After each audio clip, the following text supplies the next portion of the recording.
नमस्कार। मैं सुबोध कुमार सिंह आप सबों का अपने YouTube चैनल पर स्वागत करता हूं। आज जैक के द्वारा क्लास 12 साइंस फैकल्टी इकोनॉमिक्स का पेपर, आज दिनांक 20 मार्च 2023 को इकोनॉमिक्स का पेपर क्लास 12 में साइंस फैकल्टी का हुआ। आप सबों को पता है 40 नंबर का ऑब्जेक्टिव और 40 नंबर का सब्जेक्टिव आता है। तो इस वीडियो में मैं आप लोगों के लिए 40 नंबर का जो ऑब्जेक्टिव है, कुल 40 क्वेश्चन भी थे, उसका आंसर लेकर के उपस्थित हूँ। उम्मीद करूँगा कि जो साइंस के विद्यार्थी एग्जाम दिए हैं उनको भी इसका फायदा होगा और आगामी जो 2-3 दिन के बाद यानी 23 मार्च को आर्ट्स वाले स्टूडेंट का जो एग्ज़ाम होने वाला है जैक बोर्ड में, उनके लिए भी ये क्वेश्चन इम्पोर्टेंट क्वेश्चन साबित हो सकता है। ध्यान देंगे।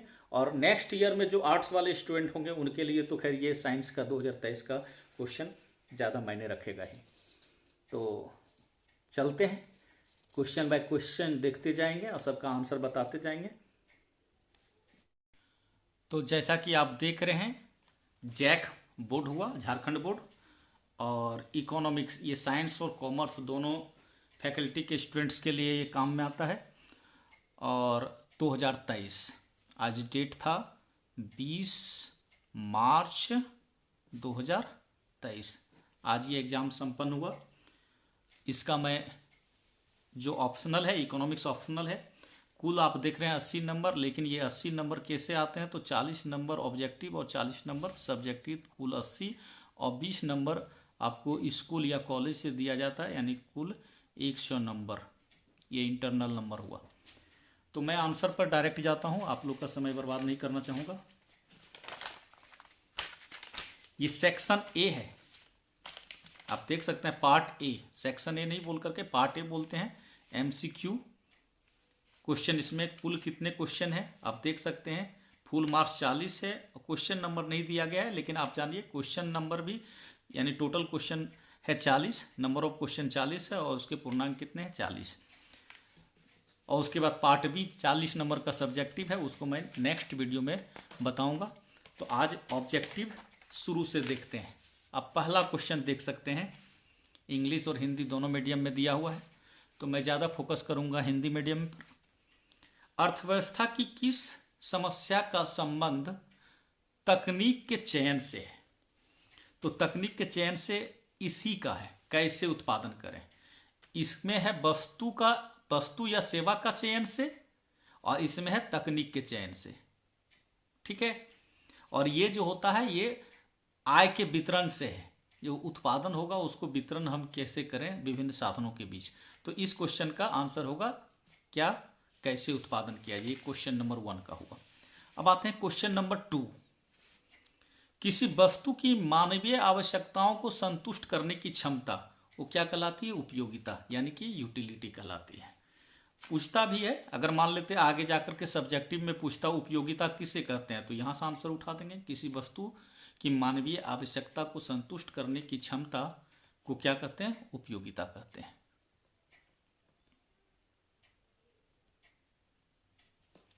अगला क्वेश्चन है क्वेश्चन नंबर 3 में आप देख सकते हैं, उपयोगिता के क्रमवाचक विश्लेषण का प्रतिपादन किसने किया? तो इसका आंसर होगा हिग्स और एलन।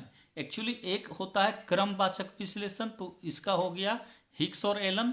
और यदि गणनावाचक विश्लेषण पूछता तो वो होता है एडम स्मिथ, मार्शल। यदि गणनावाचक विश्लेषण पूछता तो मार्शल, और क्रमवाचक ऑर्डिनल अप्रोच, तो ऑर्डिनल अप्रोच एलन और हिग्स का है, और कार्डिनल अप्रोच जो होता है, गणनावाचक दृष्टिकोण जो होता है, वो मार्शल का होता है। हो सकता है ये क्वेश्चन आपको आर्ट्स वाले को पूछ दे, जैसे कि आर्ट्स वाले को पूछ दे यहाँ क्रमवाचक है तो यहाँ पर पूछ दे गणनावाचक। गणनावाचक विश्लेषण किसका है? तो मार्शल का है। नेक्स्ट क्वेश्चन 4 नंबर में जाते हैं। यहाँ इंग्लिश में दिया हुआ है, हालांकि देख सकते हैं यहाँ पर इसका मारिएगा परफेक्टली इलास्टिक डिमांड। प्राइस में कोई चेंजिंग नहीं है, डिमांड में चेंजिंग है, लेकिन मैं हिंदी में जाता हूँ। हिंदी में देख सकते हैं, निम्नलिखित चित्र प्रदर्शित करता है। कीमत देखिएगा कांस्टेंट है, कीमत में कोई चेंजिंग नहीं है, लेकिन ये मात्रा जो है आपका मांग की मात्रा ये परिवर्तित हो रहा है। तो कीमत में कोई परिवर्तन नहीं है और मांग की मात्रा में परिवर्तन हो जाए तो इसको कहते हैं पूर्णतः लोचदार मांग। यही आपका ऐसे दिया रहता इस प्रकार दिया रहता तब क्या होता आपको पूर्णतः बेलोचदार मांग, तब ये होता है ईडी बराबर 0। यहाँ पर ईडी क्या हो रहा है, इन्फिनिटी हो रहा है। ईडी इन्फिनिटी मतलब मांग क्या है, पूर्णतः लोचदार है। क्वेश्चन नंबर 5 में आते हैं। उपभोक्ता की आय बढ़ने से किस प्रकार की वस्तु की मांग बढ़ती है, घटती है, सॉरी, उपभोक्ता की आय बढ़ने से किस प्रकार की वस्तु की मांग घटती है। तो ये घटिया वस्तु होगा, क्योंकि आय बढ़ जाएगा तो हम अच्छे वस्तु, सामान्य वस्तु का मांग ज़्यादा करेंगे। आय ज़्यादा होगा, ऐसे वस्तु का मांग ज़्यादा करेंगे, लेकिन घटिया वस्तु की मांग को हम क्या कर देंगे, कम कर देंगे। तो इसका आंसर 2 होगा। क्वेश्चन नंबर 6 में आते हैं। दीर्घकालीन उत्पादन फलन का संबंध निम्न में किससे है। तो दीर्घकाल में पैमाने का प्रतिफल होता है। यदि अल्पकाल होता है यहाँ पर अल्पकालीन उत्पादन फलन, तब हम मारते परिवर्तनशील अनुपात नियम या साधन के प्रतिफल नियम। साधन के प्रतिफल नियम, साधन के प्रतिफल नियम या परिवर्तनशील अनुपात नियम एक ही है। अब देखिए विद्यार्थी समझता नहीं है, ये क्वेश्चन आगे लॉन्ग में पूछा है, परिवर्तनशील अनुपात नियम से आप क्या समझते हैं। तो ये लाइन तो लिख सकते हैं ना कि परिवर्तनशील अनुपात नियम किससे संबंधित है, अल्पकाल से, और पैमाने के प्रतिफल नियम किससे संबंधित है, दीर्घकाल से। एक क्वेश्चन और है, अल्पकालीन उत्पादन फलन और दीर्घकालीन उत्पादन फलन में अंतर। तो भाई अल्पकालीन उत्पादन फलन में ये नियम पाया जाता है, दीर्घकालीन उत्पादन फलन में ये नियम पाया जाता है। तो एक अंतर तो हमको यहाँ से मिल रहा है। अब जो कॉमन सेंस लगाएगा, माइंड को स्टेबल रखेगा, स्थिर रखेगा, अच्छा से घबराएगा नहीं, पेशेंस के साथ जो काम करेगा उसको फायदा होगा। यहाँ पर कॉल आ रहा है, डिस्टर्ब कर रहा है, ठीक है। तो दीर्घकालीन उत्पादन फलन का संबंध किससे है, पैमाने के प्रतिफल से। अगर आता और आया भी है अल्पकालीन उत्पादन फलन और दीर्घकालीन उत्पादन फलन में संबंध, तो ये वाला तो हम यहां से उठा कर दे सकते हैं ना। दीर्घकाल में ये नियम होता है और अल्पकाल में ये नियम होता है। खैर, जो बात गई सो बात गई। आर्ट्स वाले ध्यान देंगे, ऐसी गलती नहीं करेंगे। उत्पादन फलन को व्यक्त करता है, तो इसमें ये होगा क्वेश्चन नंबर 7 का पॉइंट 3 ऑप्शन 3 इसका सही होगा। ये जो है QX X वस्तु की मात्रा है, और ये सब जो है ABCD उत्पादन के साधन है, जैसे भूमि, मजदूर, पूंजी, ये सब उत्पादन के साधन है। तो ये सब में चेंजिंग होगा तो स्वाभाविक उत्पादन में चेंजिंग होगा। तो इसका आंसर 3 होगा। फिर आते हैं क्वेश्चन नंबर 8 में। क्वेश्चन नंबर 8 में कहता है किसी वस्तु के उत्पादन की स्थिर लागत, उत्पादन की स्थिर लागत, स्थिर लागत यानी TFC कितना दिया हुआ 60, और उस वस्तु की मात्रा यानी Q कितना दिया हुआ है 10 दिया हुआ है। तो हमको पूछ रहा है AFC निकालने के लिए, यही पूछ रहा है, उत्पादन की औसत स्थिर लागत, एवरेज फिक्स्ड कॉस्ट, AFC यानी इसका फॉर्मूला होगा TFC/Q, और TFC यहां पर कितना है 60 और Q कितना है 10, भाग दोगे तो 6 आएगा, यानी इसका आंसर 6 होगा। Point option 3। फिर है दो समुत्पाद वक्र के बीच की दूरी व्यक्त करता है उत्पादन के स्तर को। एक्चुअली समुत्पाद वक्र जो होता है ऐसा आइसोक्वांट, ठीक है, ये उत्पादन का स्तर है, ये उत्पादन का स्तर है, ये सब उत्पादन का स्तर है। अब एक और आइसोक्वांट ले लेंगे IQ, तो यहाँ का लेवल और यहाँ के लेवल में अंतर है, ठीक है, यहाँ के लेवल में अंतर है।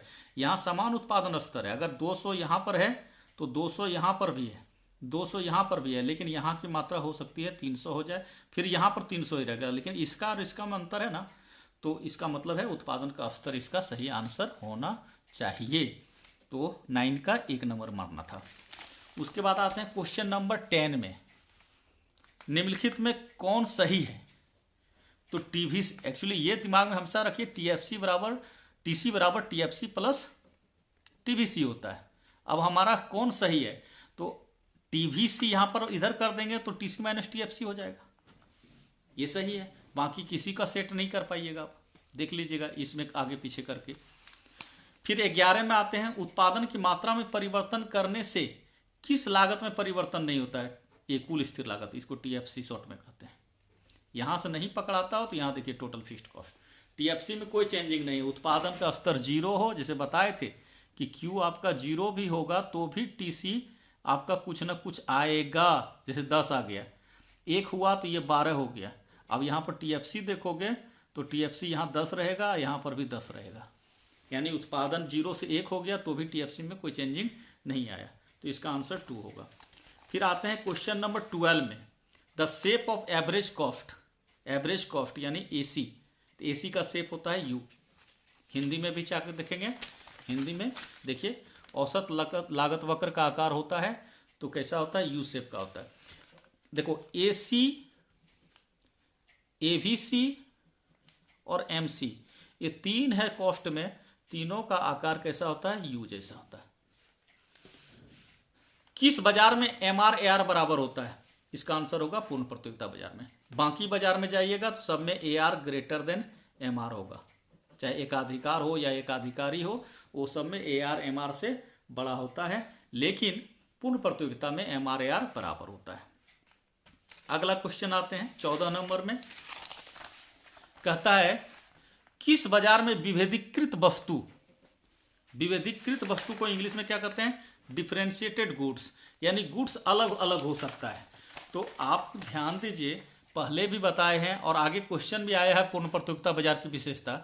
इस बाजार में तो वस्तुएं समान होते हैं, वस्तु की कीमत भी समान होती है, नहीं तो यहां तो विभेदीकृत हो नहीं सकता है। अब एकाधिकार बहुत लोग मार के चला जाता है। एकाधिकार क्यों मारेंगे जी, एकाधिकार में तो एक ही विक्रेता होता है, एक ही उत्पादक होता है, तो वही जो करेगा, दूसरा तो कोई है ही नहीं, तो वस्तु के में अंतर कैसे होगा, तो ये भी नहीं होगा, इसका आंसर ये होगा। ठीक है, विभेदीकृत वस्तु यानी कि डिफरेंशिएटेड गुड्स, वो एकाधिकारी में, इसको इंग्लिश में क्या कहते हैं, मोनोपोलिस्टिक। तो मोनोपोलिस्टिक मार्केट में ही आपको विभेदीकृत वस्तु का उत्पादन होता है। हाँ, यहां पर आता विभेदीकृत कीमत नहीं, यानी कीमत विभेद, तो कीमत अलग अलग एकाधिकार में होता है, किसी कस्टमर से कुछ रेट ले लेगा, किसी कस्टमर से कुछ रेट ले लेगा, क्योंकि इसमें एक ही विक्रेता होता है, वो मनमानी करता है। 15 में आते हैं, तो इसमें 15 में तो यही है। हाँ, फर्म संतुलन की मूल शर्त क्या है, तो मूल शर्त इसमें है एमसी बराबर क्या हो, एमआर हो। हम आपको बताए थे फर्म संतुलन का ऐसे होता है, एमआर बराबर एआर और एमसी यू शेप का होता है। तो यहीं पर देखिए एमसी यू शेप का, यहाँ पर काट रहा है, इतना बनाएगा, यहाँ पर संतुलन में होगा। ठीक है, तो यहाँ पर देख रहे हैं एमसी एमआर को जहाँ काटता है नीचे से वहीं संतुलन में होता है, इसलिए एमसी बराबर एमआर होना चाहिए। यहाँ पर नहीं होगा क्योंकि ऊपर से काट रहा है। 16 में आते हैं, पूर्ति अपने लिए मांग का सृजन स्वयं कर लेती है, कथन किसका है, तो ये जेबीसी का है। जेबीसी ये क्लासिकल इकोनॉमिस्ट में आता है, पुराने अर्थशास्त्री में। इनका कहना था कि आप जितना उत्पादन करना है करो, पूर्ति करो, मार्केट में सब बिक जाएगा, कोई टेंशन ही नहीं है। और शुरू में इसको बहुत हद तक सही माना गया, लेकिन जब 1929 से 30 का ये जो मंदी आया, महामंदी, उसमें इनका ये फार्मूला, ये नियम फेल कर गया। उसके बाद आता है क्वेश्चन नंबर 17 में, देख सकते हैं, एक मुफ्त कर लगाने से किसी वस्तु की पूर्ति पर क्या प्रभाव पड़ता है। एक मुफ्त कर लगाने से किसी वस्तु की पूर्ति पर क्या प्रभाव पड़ता है, तो आप सोच के देखिए, टैक्स लगेगा, तो टैक्स लगेगा तो वस्तु की कीमत अधिक हो जाएगी। अब वस्तु की कीमत अधिक हो जाएगी तो उसका मांग लोग कम करेंगे, मांग कम करेंगे तो ये पूर्ति करके क्या करेगा। दूसरा एक चीज़ और है कि टैक्स कई चीज़ पर, जैसे अब डीजल पर लगे, पेट्रोल पर लगे, या जीएसटी बढ़ जाए, कुछ भी हो, या कच्चा माल पर टैक्स बढ़ जाए, तो इससे क्या होता है, कॉस्ट बढ़ जाता है। कॉस्ट बढ़ेगा तो फायदा कम होगा, फायदा कम होगा तो उत्पादक पूर्ति को क्या करेगा, कम कर देगा। तो 17 का आंसर 2 हो जाएगा। बाजार मूल्य को परिभाषित किया जाता है, तो इसमें मार्केट लगा दिया, ऑप्शन होना चाहिए था अल्पकाल, दीर्घकाल, अति दीर्घकाल, तो कन्फर्म इसका आंसर अल्पकाल होता है, लेकिन इसमें बाजार लगा दिया तो थोड़ा सा डाउटफुल बना दिया है इनमें से सभी का। लेकिन फिर भी ये हमेशा रहता है कि बाजार मूल्य अल्पकाल से संबंधित होता है, और एक होता है सामान्य मूल्य। सामान्य मूल्य, तो सामान्य मूल्य जो होता है ये आपका दीर्घकाल से होता है, समझ गए। तो इसका हम आंसर एक ही मार के चलेंगे। उसके बाद 19 नंबर में आते हैं, तो 19 नंबर में क्या है, कहता है आधिक्य मांग। आधिक्य मांग की स्थिति में कीमत प्रवृत्ति में क्या होती है? अरे भाई मांग, अधिक मांग मतलब क्या? Excess demand. एक्सेस डिमांड पीछे इंग्लिश मीडियम में लिखा हुआ है। एक्सेस डिमांड यानी मांग अधिक होना। अधिक मांग होगा तो कीमत बढ़ेगा, किसी भी चीज का कीमत बढ़ेगा। जिसका मांग अधिक कीमत भी अधिक, मांग कम कीमत भी कम। तो इसका आंसर 2 हो जाएगा। फिर 20 नंबर में आते हैं, कीमत उस बिंदु पर निर्धारित होती है जहां मांग और पूर्ति बराबर होता है। कितना बार बोले? जहां डिमांड और सप्लाई इक्वल होता है वहीं पर संतुलन कीमत का निर्धारण होता है। ऐसे बताए थे, ये मांग वक्र और ये पूर्ति वक्र, दोनों ने यहां पर काटा। तो अगर हम इस एक्सिस पर y पर कीमत को लेते हैं और इस पर क्वांटिटी को लेते हैं x एक्सिस पर, तो इसका मतलब है मात्रा, क्वांटिटी। तो इसका मतलब ये हो जाएगा मेरा प्राइस और ये हो जाएगा क्वांटिटी, क्योंकि ई बिंदु पर हमारा डी इक्वल टू एस है। ये डी से डिमांड, एस से सप्लाई। तो जहां पर डिमांड और सप्लाई इक्वल होता है वहीं पर संतुलन कीमत और संतुलन मात्रा निर्धारित होती है। इसका आंसर होगा 3। अगले क्वेश्चन में आते हैं, the general theory of income employment and interest नामक पुस्तक के लेखक कौन है? तो इसका होगा J.M. केन्स। ठीक है, इनका ये बुक पब्लिश हुआ था 1936 में। ये बुक आया, और ये जो अभी हम बता रहे थे, कहाँ गया, एक चीज अभी बता रहे थे, ये जो 1929 की चर्चा किए थे, मंदी जो आया था, जेवीसे का जो फार्मूला फेल कर गया यहाँ पर, है ना। जेवीसे का फार्मूला फेल कर गया, क्यों? क्योंकि 1929-30 में ऐसा मंदी आया जहाँ पर पूर्ति मांग खुद से सृजन करना बंद कर दिया। तो उस मंदी को दूर करने में ये केन्स महोदय का बहुत बड़ा योगदान है। इन्होंने जो बुक लिखा the general theory of income employment and interest, वो 1929 में जो मंदी आया था, महामंदी, उसको दूर करने में महत्वपूर्ण योगदान निभाया था। और इनका ये बुक कब पब्लिश हुआ? 1936 में। अगला क्वेश्चन है 22 नंबर, जीएनपी और एनएनपी में संबंध। तो जीएनपी में क्या होता है? मूल्य ह्रास शामिल रहता है, घिसावट व्यय इसमें शामिल होता है। ठीक है, और एनएनपी में शामिल नहीं होता है। तो एनएनपी में शामिल नहीं होता, तो एनएनपी निकालने के लिए हमको जीएनपी से क्या करना होगा? घिसावट व्यय को निकाल देंगे, यानी ये 3 नंबर होगा। एनएनपी निकालिएगा, यानी ये नेट नेशनल प्रोडक्ट हुआ, शुद्ध राष्ट्रीय उत्पाद। निकालने के लिए ग्रॉस नेशनल प्रोडक्ट, यानी कि सकल राष्ट्रीय उत्पाद से घिसावट व्यय को आपको माइनस कर देना है। तो नेट नेशनल, 1 मिनट, इसमें थोड़ा सा डाउट है।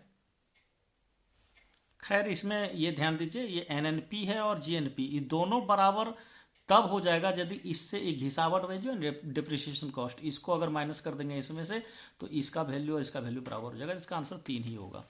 उसके बाद आते हैं 23 नंबर में। 23 नंबर में क्या है? क्वेश्चन है, स्टॉक चर का कौन एक उदाहरण है? तो इसमें पूंजी हो जाएगा। ये सब आय व्यय जो है ये फ्लो चर है, ये रुकने वाला चीज़ नहीं होता, ये पूंजी होगा। पूंजी का स्टॉक लोग करके रखते हैं। फिर है, राष्ट्रीय आय के आकलन में किस वस्तु या सेवा का, राष्ट्रीय आय के आकलन में किसी वस्तु या सेवा का मूल्य एक से अधिक बार शामिल होना दोहरी गणना कहलाता है। यानी एक ही चीज का मूल्य दोबारा काउंट कर लीजिएगा, दोहरी गणना कहलाएगा। ये क्वेश्चन पूछता भी है दोहरी गणना से आप क्या समझते हैं? तो किसी भी वस्तु का मूल्य एक से अधिक बार शामिल होना दोहरी गणना कहलाता है। अगला क्वेश्चन अगर हम आते हैं तो देखते हैं क्या, निम्न में से किस वस्तु के निर्माण में गेहूं एक मध्यवर्ती वस्तु है? तो भाई गेहूं से ब्रेड भी बनेगा, बिस्कुट भी बनेगा, चपाती भी बनेगा, यानी इनमें से सभी, ये सब फाइनल गुड्स है और गेहूं हो गया आपका मध्यवर्ती वस्तु। मुद्रा का कार्य, तो विनिमय का माध्यम, मूल्य संचय, मूल्य मापक, ये इसका सभी आंसर हो जाएगा। ये क्वेश्चन पूछा भी, मुद्रा किसे कहते हैं? तो मुद्रा किसे कहते हैं भाई? वह वस्तु जो विनिमय का माध्यम हो और मूल्य संचय का काम करे उसे मुद्रा कहते हैं। ये परिभाषा पूछा आगे सब्जेक्टिव में। अब जो विद्यार्थी दिमाग लगाया होगा यही वाला चीज वहां पर एडजस्ट कर दिया होगा। अगला क्वेश्चन आते हैं तो देखते हैं क्या, 27 नंबर में पूछता है, किसने कहा मुद्रा वह है जो मुद्रा का कार्य करे? तो ये हार्टले विदर्स है। ठीक है, और एक क्वेश्चन और पूछता है, मुद्रा वह धुरी है जिसके चारों ओर अर्थ विज्ञान चक्कर लगाता है? तो वो मार्शल का है। ठीक है, यदि पूछे मुद्रा वह धुरी है जिसके चारों ओर अर्थ विज्ञान चक्कर लगाता है, किसने कहा ये? तो ये मार्शल का। ठीक है, लेकिन मुद्रा हुआ है जो मुद्रा का कार्य करे तो वो हार्टले विदर्स। अब देखो मुद्रा की परिभाषा आगे पूछा है तो ये भी परिभाषा हम लिख सकते थे, नहीं, अलग अलग अर्थशास्त्रियों ने मुद्रा की अलग अलग परिभाषा दी है। हार्टले विदर्स के अनुसार ये परिभाषा हो गया और मार्शल के अनुसार ये परिभाषा हो गया। और एक परिभाषा तो आप ये दे ही सकते हैं कि मुद्रा उसे कहते हैं जो विनिमय का माध्यम हो और मूल्य संचय का काम करे। तो ये सब थोड़ा सा सोचना होगा, आर्ट्स वाले स्टूडेंट ये सब ध्यान दीजिएगा। फिर अगला क्वेश्चन है भारत का केंद्रीय बैंक कौन है। बहुत लोग इसमें फंस जाते हैं। सेंट्रल बैंक ऑफ इंडिया केंद्रीय बैंक नहीं है, ये व्यापारिक बैंक है। केंद्रीय बैंक है भारतीय रिजर्व बैंक यानी कि आरबीआई, इसको शॉर्ट में क्या कहते हैं, RBI, reserve bank of India. ठीक है, अगला क्वेश्चन आते हैं, केंद्रीय बैंक का मुख्य कार्य क्या है। भाई केंद्रीय बैंक सरकार का बैंकर है, बैंकों का बैंक भी है, नोट भी जारी करता है। अगर आर्ट्स वाले को पूछे आगे जाकर कि केंद्रीय बैंक के कार्य को लिखें तो यही सब केंद्रीय बैंक का कार्य है। नेक्स्ट क्वेश्चन है उपभोग फलन यानी सी मतलब कंजप्शन बराबर ए प्लस बी वाई दिया है, तो ए इसमें ऑटोनोमस इन्वेस्टमेंट है, सॉरी ऑटोनोमस निवेश है, और ये बी आप जो भी मान के चलिए, बी आपका शायद मार्जिनल प्रोपेंसिटी टू कंज्यूम होगा। तो ये ए जो है ना ये स्वायत्त उपभोग है, ये आपका स्वायत्त उपभोग है। स्वायत्त उपभोग को कहते हैं ऑटोनोमस कंजप्शन। ठीक है, ये जो है आय और आपको आय पर निर्भर नहीं करेगा, जो भी आय होगा ये आपको करना ही है, चाहे कर्जा लेके करिए जैसे करिए, मूल जरूरत है। ये चेंज आपका ये होगा बी वाला, तो ए है इसका सही आंसर। फिर अगला क्वेश्चन आते हैं, मंदी वह अवस्था है जब अर्थव्यवस्था, एक्चुअली मंदी में क्या होता है, मंदी में मांग घटता है, मांग घटेगा तो कीमत घटेगा, कीमत घटेगा तो उत्पादन मतलब प्रॉफिट कम हो जाएगा, प्रॉफिट कम हो जाएगा तो उत्पादन घटेगा, उत्पादन घटेगा तो रोजगार घटेगा, रोजगार घटेगा तो आय घटेगा, यानी घटने का काम करेगा। तो यहाँ सब तो बढ़ रहा है, सब बढ़ रहा है, सब बढ़ रहा है, ये केवल घट रहा है, यानी रोजगार और उत्पादन में कमी आएगा। कब, जब मंदी होगी तब। फिर है द वैल्यू ऑफ एमपीएस पूछ रहा है, हिंदी में ही आते हैं, किसी अर्थव्यवस्था में एमपीएस 0.2 है, तो भाई एमपीएस 0.2 है तो के आपका पूछ रहा है गुणक, यानी के से डिनोट करते हैं गुणक को, तो के बराबर 1/MPS लिखेंगे। ठीक है, तो आपका 1/0.2 हो जाएगा, पॉइंट हटाएंगे तो यहाँ 0 बिठा देंगे, भाग देंगे तो 5 आएगा, यानी आपका आंसर ये होगा। तो गुणक का एक फार्मूला ये होता है, और एक फार्मूला होता है गुणक का k = 1/1 - MPC। ठीक है, अगर MPC दिया रहता तो ये फार्मूला पर बनाते, MPS दिया हुआ तो ये फार्मूला पर बनाएंगे। अगला क्वेश्चन है निवेश गुणक है, तो देखिए 1/MPS 1/1 - MPC, तो दोनों से निकाल सकते हैं। देखिए यहाँ भी है ना के का फार्मूला, यहाँ भी के का फार्मूला, इसका आंसर होगा 1 और 2। देखिए जब भी एग्जाम में इनमें से सभी और 1 और 2 वाला जो ऑप्शन होता है वो ज़्यादा सही होता है, हमको लगता है 99% वो सही होता है, इसलिए उसके पीछे जाना चाहिए। अब ज़्यादा ये पॉपुलर है, इस पर ध्यान जाएगा, इस पर ध्यान नहीं जाएगा, अच्छा क्वेश्चन नहीं पढ़ पाने के कारण, तो फिर गलत हो जाएगा। इसलिए ये दोनों आपका गुणक का फॉर्मूला है, तो इसका आंसर 3 होगा। 34 नंबर में आते हैं,